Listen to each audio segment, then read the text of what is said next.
Samajwadi party के राज्यसभा सांसद रामजीलाल सुमन के विवादित बयान के बाद राज्यसभा में जबरदस्त हंगामा मच गया। बीजेपी सांसदों ने इस बयान पर विरोध जताया और जमकर नारेबाजी की। इसके बाद सांसदों के बीच तीखी बहस शुरू हो गई, लेकिन जितना घमासान संसद के अंदर है उससे कहीं ज्यादा सड़कों पर नजर आ रहा है। राणा सांगा was such a venerable figure.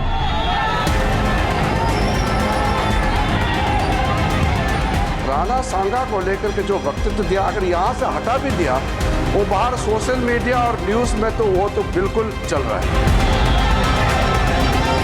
किसी के घर पे जाकर तोड़फोड़ करता है। राणा सांगा की तारीफ न करने दे तो वो क्या है, आप इसी से अंदाजा लगाइए।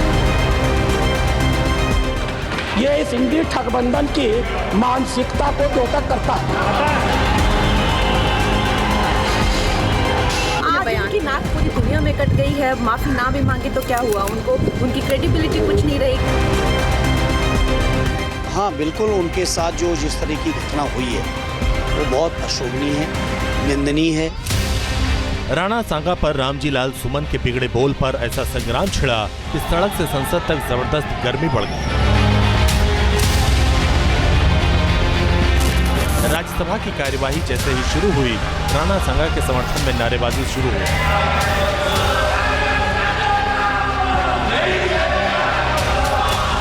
इस दौरान सभापति जगदीप धनखड़ के भी जज्बात छलके। राणा सांगा was such a venerable figure. उन्होंने राणा सांगा के शौर्य का इतिहास बताया और रामजीलाल सुमन के उस बयान को भी रिकॉर्ड से हटा दिया जिसमें उन्होंने आपत्तिजनक टिप्पणी की। सभापति ने नसीहत दी कि देश के नायकों पर बोलने से पहले इतिहास को अच्छी तरह समझ लेना चाहिए। I was a student of Sainik School Chittorgarh. The fort I used to see every day was such a venerable figure. He lost his one hand, he lost his one leg, he lost half of his body fighting valiantly. And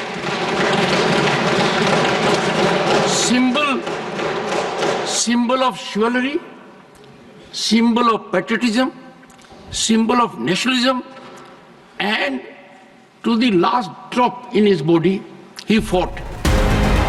विवादित बोल record से भले ही हट गए हों, मगर सियासत में मुद्दे कहां हटते। रामजीलाल सुमन के बयान पर छिड़े घमासान में अब नए नए वॉर फ्रंट खुल गए। समाजवादी पार्टी के बाद कांग्रेस भी जाति कार्ड को धार दे रही है, तो बीजेपी इस बार फुल ऑन एक्शन मोड में है और कहती है कि बिना माफी कोई भी दलील मंजूर नहीं। राणा सांगा को लेकर के जो वक्तव्य दिया, अगर यहाँ से हटा भी दिया, वो बाहर सोशल मीडिया और न्यूज में तो वो तो बिल्कुल चल रहा है। और सुन के किसी को कैसे मंजूर होगा जो भाषा और जिस लहजे में माननीय सदस्य जी ने राणा सांगा के बारे में बोला है। इसलिए मैं आपके बात को सहमत करते हुए मेरा तरफ से ये दरखास्त है, हम लोग आपका स्टेटमेंट को, ऑब्जर्वेशन को एंडोर्स करते हुए विशेष करके जो इंडी गठबंधन है कि नेता कांग्रेस पार्टी को भी मैं अनुरोध करता हूं, आप भी खुले तौर पर ऐसे स्टेटमेंट का खंडन कीजिए। इस देश में जो भी पैट्रियट्स हैं, देश के लिए लड़े हैं, उनका मैं सम्मान करता हूं। लेकिन इसका मतलब ये नहीं है कि कानून अपने हाथ में लेकर अगर कोई किसी के घर पे जाकर तोड़फोड़ करता है, ये और तोड़फोड़ करता है, अगर उसकी संपत्ति को तोड़ता है, ये कभी हम नहीं मानेंगे।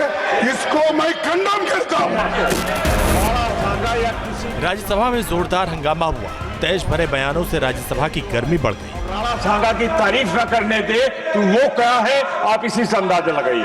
मैं राणा सांगा के वीरता को प्रणाम करता हूं। राणा सांगा इस देश के नेशनल हीरो थे, पर वहीं समर्थन करता हूं कि आप किसी हरिजन का घर, दलित का घर आप जला नहीं सकते। सोच समझ के कहा था, होशो हवास में कहा था, नियोजित तरीके से कहा था। और यह जो संपूर्ण इंडी ठगबंधन है, ये इस इंडी ठगबंधन की मानसिकता को द्योतक करता है। देश में भी और इस सदन में भी। शहमाद के खेल में 516 साल पुराने पन्ने पलटे जा रहे हैं। ऐतिहासिक तथ्यों से छेड़छाड़ का आरोप एक दूसरे पर लगाया जा रहा है। संपूर्ण भारतवर्ष के लिए जो है वो स्वाभिमान स्वतंत्रता संघर्ष का एक प्रतीक है। ये वो योद्धा है जिनकी वजह से आज हमारा वजूद है। 100 के 100 युद्ध उन्होंने लड़े, वो सब के सब महाराणा प्रताप जी खुद कहते हैं कि उनकी वो इंस्पिरेशन रहे हैं। हाँ, ये कहीं नहीं लिखा कि उन्होंने किसी तरह का कोई देशद्रोह किया, ये कहीं नहीं लिखा कि कोई हिस्टोरिकल इसका कोई फैक्ट नहीं है। तो प्लीज़ इस तरह की बातों से रिफ्रेन करें और हमारे क्षत्रिय समाज ने बहुत खून दिया है इस देश के लिए, तो उसका भी मान रखें। हाँ, बिल्कुल उनके साथ जो जिस तरह की घटना हुई है वो बहुत अशोभनीय है, निंदनीय है और ये सुनियोजित है सरकार के द्वारा। सरकार ही करवा रही है। मुख्यमंत्री की मौजूदगी में ये घटना हुई है। मुख्यमंत्री भी उसी शहर में थे उस समय। तो मैं समझता हूँ इसकी जितनी निंदा की जाए कम है और आदरणीय रामजीलाल सुमन जी को सुरक्षा से लेके हर तरह के संरक्षण की जरूरत है, जो मैं समझता हूँ सदन के जो सभापति जी हैं उनको देना चाहिए। लेकिन घमासान का ये सिर्फ एक सिरा। सड़कों पर इससे कहीं ज्यादा बवाल छिड़ा। आगरा में करणी सेना ने रामजीलाल सुमन के घर कूच किया था और जमकर हंगामा किया था। इस पर तूफान उठा ही था कि लखनऊ में बीजेपी की युवा सेना सड़कों पर उतर आई और सांसद पर कार्रवाई की मांग को लेकर समाजवादी पार्टी के दफ्तर का घेराव किया। हल्ला बोल की एक एक तस्वीरें बता रही हैं कि राणा सांगा के नाम पर खिंची तलवारें इतनी आसानी से म्यान में जाने को तैयार नहीं। Team news nation. News nation अब व्हाट्सएप पर। खबरों की ताजा अपडेट के लिए न्यूज़ नेशन के इस QR कोड को स्कैन करें।